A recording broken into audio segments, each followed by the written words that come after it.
परिचय। सर, हम आव्यूह के सिद्धांत को कहाँ लागू करते हैं? बेटा, हम आव्यूह का उपयोग रेखीय समीकरण की प्रणाली की संहत तथा सरल विधि को प्राप्त करने के लिए करते हैं। विभिन्न कंप्यूटर अनुप्रयोगों के लिए क्या हम आव्यूह का उपयोग कर सकते हैं? आव्यूह के संकेतन और संक्रियाओं का उपयोग पर्सनल कंप्यूटर के लिए इलेक्ट्रॉनिक स्प्रेडशीट प्रोग्राम में किया जाता है, जिसका बारी बारी से व्यापार तथा विज्ञान के विभिन्न क्षेत्रों में प्रयोग किया जाता है, जैसे बजट, बिक्री प्रक्षेपण, लागत अनुमान, प्रयोग के परिणामों के विश्लेषण आदि में। सर, क्या आव्यूहों का गुणा किया जा सकता है? हाँ, हम आव्यूह का गुणा कर सकते हैं। इसकी विधि अलग है। क्या तुम सीखना चाहते हो? हाँ सर। ठीक है, आज मैं तुम्हें आव्यूहों के गुणन के बारे में सिखाऊंगा। उद्देश्य: इस पाठ के अंत में आप निम्न करने में सक्षम हो जाएंगे। एक अदिश से एक आव्यूह में गुणा करना, एक आव्यूह के योगफल के गुणधर्म को समझना, एक अदिश गुणन के गुणधर्म को जानना, आव्यूहों के गुणन की विधि को जानना, एक आव्यूह के गुणन के गुणधर्मों को समझना।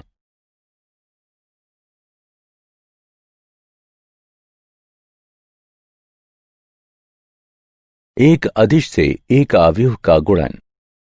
आव्यूह के गुणन के दो प्रकार होते हैं, अदिश गुणन तथा आव्यूह गुणन। अदिश गुणन आसान है। हम बस एक नियत संख्या लेते हैं जिसे एक अदिश कहा जाता है तथा उसका गुणन आव्यूह की प्रत्येक प्रविष्टि से करते हैं। दिए गए आव्यूह ए के लिए 2a ज्ञात कीजिए। 2a ज्ञात करने के लिए प्रथम अदिश गुणन करने के लिए हम सिर्फ 1 2 का गुणा आव्यूह में प्रत्येक प्रविष्टि से करते हैं। अतः उत्तर निम्न है। आव्यूह का ऋण आव्यूह। आव्यूह के ऋण आव्यूह को घटा a से निरूपित किया जाता है। हम निरूपित करते हैं घटा a बराबर घटा 1a। आव्यूह के योगफल के गुणधर्म। वास्तविक संख्याओं के लिए योगफल के आधारभूत गुणधर्म आव्यूह के लिए भी सत्य है। मान लीजिए कि a, b तथा c m गुणा n आव्यूह हों, तब 1 a जमा b बराबर b जमा a, जो कि क्रम विनिमय का गुणधर्म है। 2 सहचर्य गुणधर्म है a जमा b जमा c बराबर a जमा b जमा c। 3 योग का तत्समक।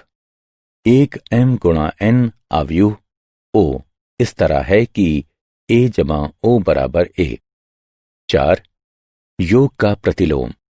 किसी m गुणा n आव्यूह a के लिए एक m गुणा n आव्यूह b घटा a कहा जाता है। इस तरह है कि a जमा b बराबर o।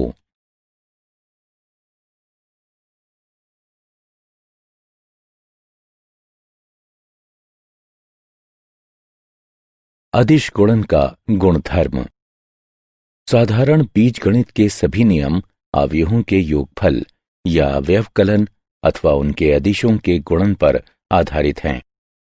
प्रथम गुणधर्म है, यदि a तथा b समान कोटि की 2 आव्यूह हों तथा यदि k एक अदिश हो, तब k a जमा b बराबर k a जमा k b। एक अन्य गुणधर्म है, यदि k 1 तथा k 2 तो अदिश हैं एवं यदि a एक आव्यूह है, तब k 1 जमा k 2 a बराबर k 1 a जमा k 2 a तथा k 1 k 2 a बराबर k 2 k 1 a।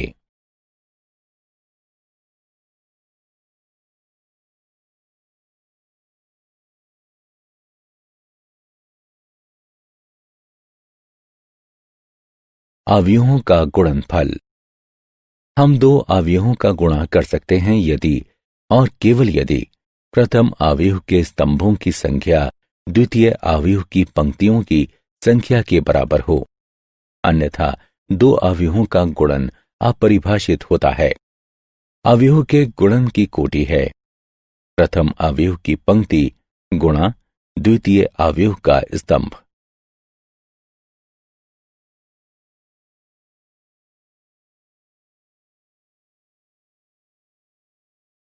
आव्यूह के गुणन की विधि। चलिए अब दो आव्यूहों के गुणन की विधि सीखते हैं। आइए एक सामान्य 2 गुणा 3 आव्यूह से एक 3 गुणा 2 आव्यूह का गुणन करते हैं। उत्तर 1 2 गुणा 2 आव्यूह होगा। हम क्रमशः अवयवों को जोड़ते और गुणा करते हैं। हम प्रथम आव्यूह की पहली पंक्ति लेते हैं, द्वितीय आव्यूह के प्रथम स्तंभ में एक एक अवयव में बारी बारी से नीचे की ओर गुणा करते हैं। हम परिणामी गुणन को जोड़ते हैं। हमारा उत्तर आव्यूह में स्थिति A11 बाएं शीर्ष में रखा जाता है। हम प्रथम आव्यूह की पहली पंक्ति तथा द्वितीय आव्यूह के दूसरे स्तंभ के लिए यही प्रक्रिया करते हैं। परिणाम को A12 स्थिति में रखा जाता है। अब प्रथम आव्यूह की दूसरी पंक्ति के लिए तथा द्वितीय आव्यूह की पहली पंक्ति के लिए करते हैं। परिणाम को A21 स्थिति में रखा जाता है। अंत में हम प्रथम आव्यूह की दूसरी पंक्ति तथा द्वितीय आव्यूह के दूसरे स्तंभ के लिए करते हैं। परिणाम को A22 स्थिति में रखा जाता है। अतः हमारी दो आव्यूहों के गुणन का परिणाम इस प्रकार है। उदाहरण, दो आव्यूह दिए गए हैं। निर्णय लीजिए कि किस आव्यूह के गुणन AB अथवा BA को परिभाषित किया गया है तथा उसका आकलन कीजिए। चूंकि A 2 गुणा 3 है तथा B 3 गुणा 4 है, उस क्रम में गुणन AB परिभाषित है तथा गुणन आव्यूह AB का परिणाम होगा 2 गुणा 4। गुणन BA अपरिभाषित है, क्योंकि पहले गुणनखंड B में 4 स्तंभ हैं, किंतु द्वितीय गुणनखंड A में केवल 2 पंक्तियां हैं।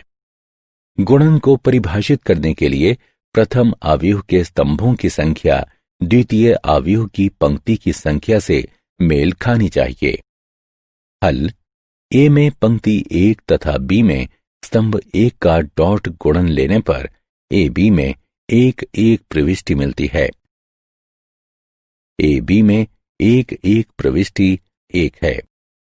A में पंक्ति 1 तथा B में स्तंभ 2 का डॉट गुणन AB में 1 प्रविष्टि देता है। A में पंक्ति 1 तथा B में स्तंभ 3 का डॉट गुणन AB में 1 प्रविष्टि देता है। A में पंक्ति 1 तथा B में स्तंभ 4 का डॉट गुणन लेकर गुणन की पहली पंक्ति को पूर्ण किया जा चुका है, जो AB में 1 प्रविष्टि देता है। अब AB की द्वितीय पंक्ति के लिए A में पंक्ति 2 तथा B में स्तंभ 1 का डॉट गुणन AB में 1 प्रविष्टि देता है तथा A में पंक्ति 2 तथा B में स्तंभ 2 का डॉट गुणन AB में 2 प्रविष्टि देता है। अंत में B में स्तंभ 3 और 4 के साथ A में पंक्ति 2 का डॉट गुणन लेने पर AB में क्रमशः 2 3 तथा 2 4 प्रविष्टि प्राप्त होती है। अतएव AB को हल किया जा सकता है।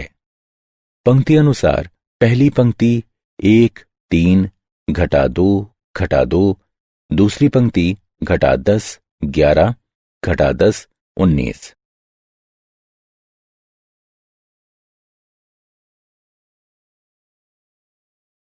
आव्यूह के गुणन के दौरान विचार किए जाने वाले कुछ बिंदु। यदि AB परिभाषित है तब BA परिभाषित होना चाहिए। आव्यूहों के गुणन की अक्रम विनिमयता, यहां तक कि अगर AB तथा BA दोनों परिभाषित हों तो ये आवश्यक नहीं है कि AB बराबर BA होगा।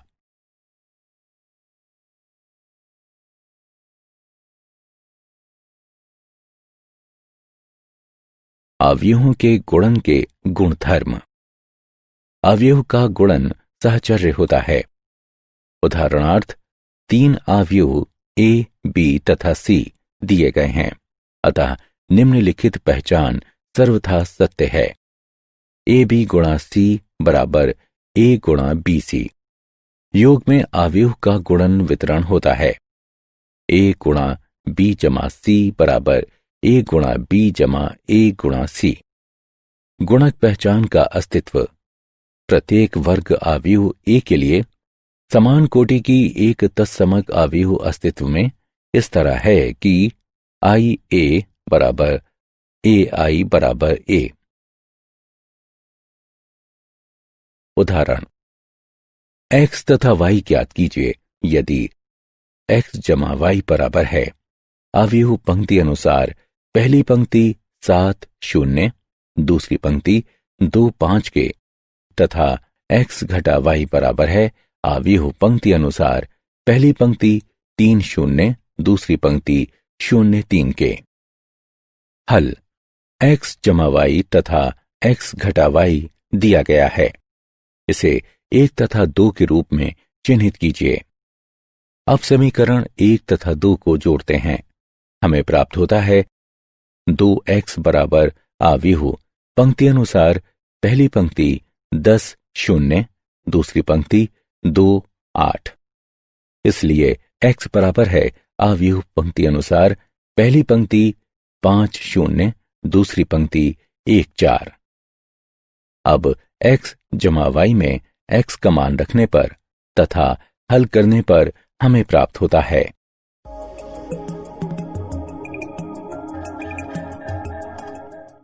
अवयव y बराबर है पंक्ति अनुसार पहली पंक्ति 2 0, दूसरी पंक्ति 1 1 के।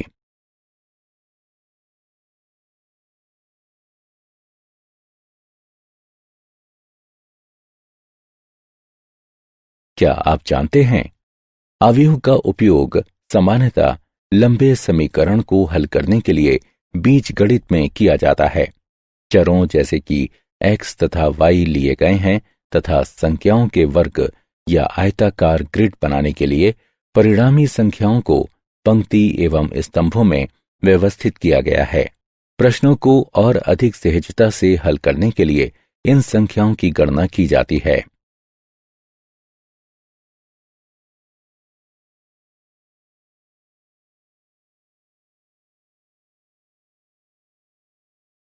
सारांश। आइए हमने जो कुछ सीखा है उसे संक्षेप में दोहराएं। घटा a बराबर घटा 1 गुणा a घटा b बराबर a जमा घटा 1 गुणा b, a जमा b बराबर b जमा a जमा b जमा c बराबर a जमा b जमा c, जहां a b तथा c समान कोटि की हैं। k गुणा a जमा b बराबर k गुणा a जमा k गुणा b, जहां a तथा b समान कोटि की हैं। k अचर है। k जमा l गुणा a बराबर k गुणा a जमा l गुणा a, जहां k तथा l अचर हैं।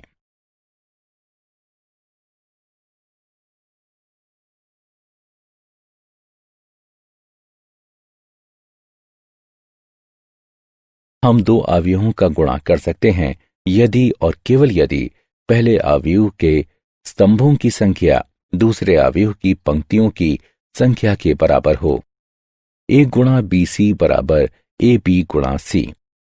a गुणा b जमा c बराबर a गुणा b जमा a गुणा c। a जमा b गुणा c बराबर a गुणा c जमा b गुणा c।